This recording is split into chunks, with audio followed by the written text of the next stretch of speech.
All right, hello, happy Monday, November 2nd. We are doing the second day of review, getting ready for the test, which is tomorrow. You can see it right here, November 3rd. And today, I just want to briefly cover what we're going to do. I have a short survey for you, if you can start there. And then after that, there's just a set of review questions. I want to say it's like 7 or 8 of them.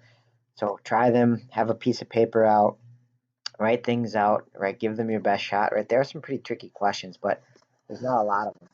So invest some time in them, see if you can get the right answers. When it's done, it should tell you if your answers are right or not. For any that you got wrong, watch this video, right? And you can kind of skip around and just watch the ones that you need help with. Um, and then if you have any extra time, you can work on the programs from chapter 3, or make sure you got that practice test done. I think it's back here in Thursday's folder. And make sure you got that done, and that'll help you be ready for the test tomorrow, Tuesday. Okay, that's it. Have a good day. Thanks.